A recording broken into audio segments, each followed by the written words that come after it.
In the morning, we rise to embrace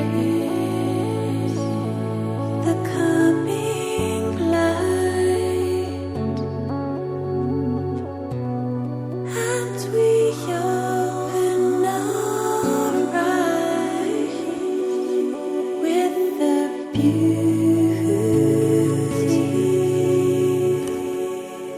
that lives inside.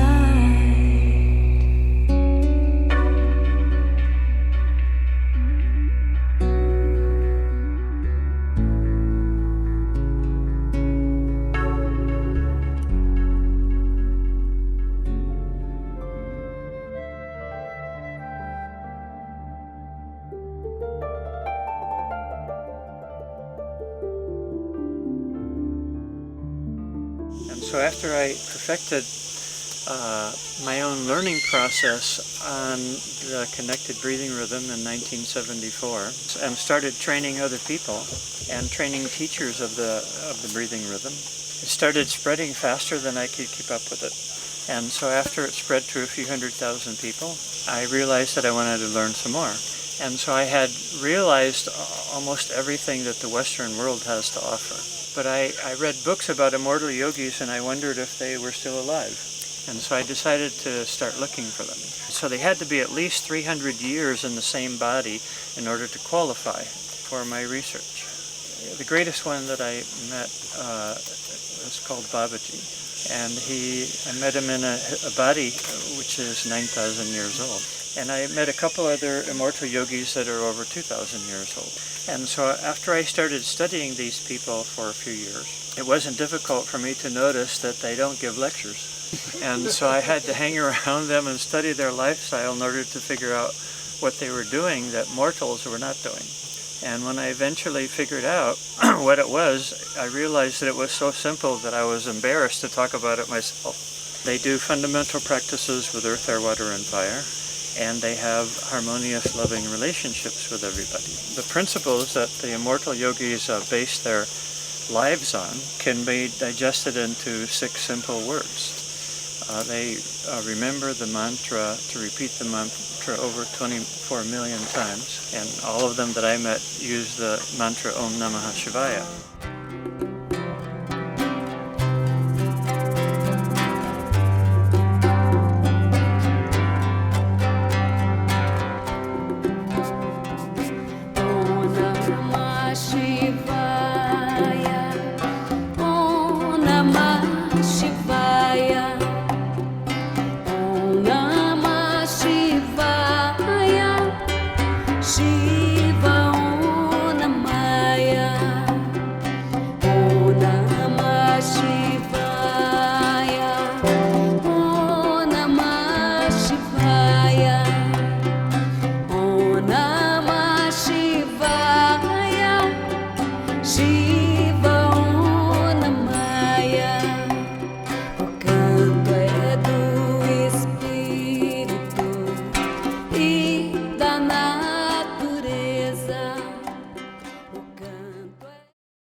People do the connected breathing rhythm, and for most people, after they do that connected breathing rhythm for 5 to 10 minutes, divine energy starts to flow in the body.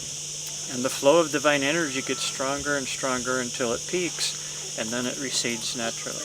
And people feel really good inside as well as outside. People have a feeling of tremendous peace or bliss. They have plenty of energy. And peace and energy is an unbeatable combination.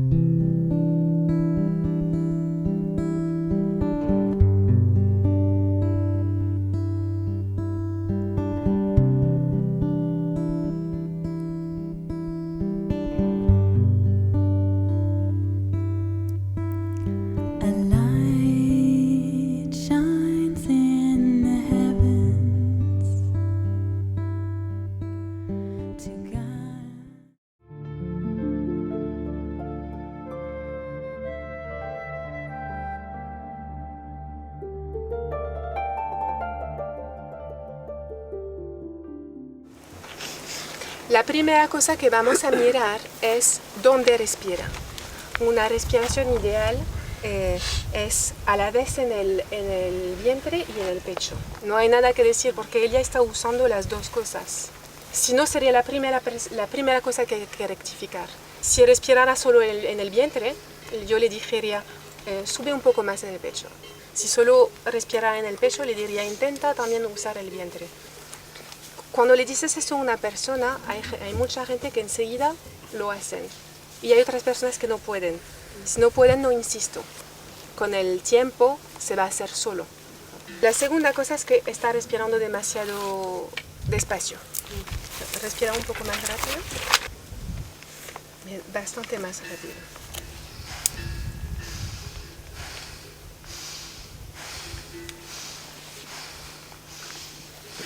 Muy bien.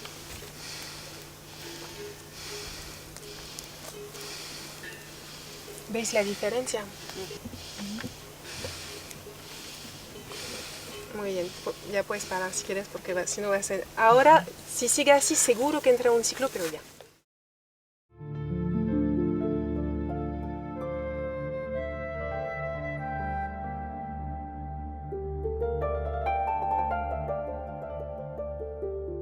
De la misma manera que en la naturaleza hay ciclos, todo es cíclico, en la respiración y en los procesos de purificación también hay ciclos.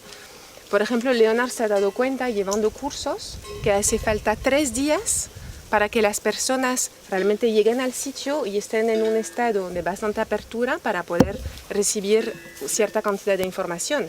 Normalmente en una sola sesión de renacimiento, que normalmente dura de 1 a 1 hora y media, a veces hasta 4 horas, se completa un ciclo de energía. Aunque a veces hace falta varias sesiones para completar un mismo ciclo. A veces en un ciclo muy grande pues hay muchos ciclos pequeños, de hecho un ciclo muy grande puede durar años. Nuestra meta, tanto como renacidos como renacedores, es completar el ciclo de la mejor forma posible para llegar a la integración.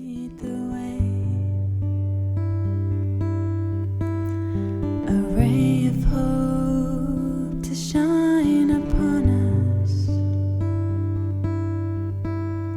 when all dreams seem so far away.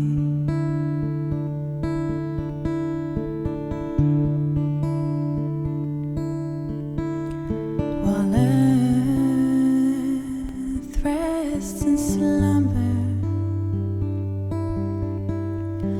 children have gone astray. The darkness came to bind them,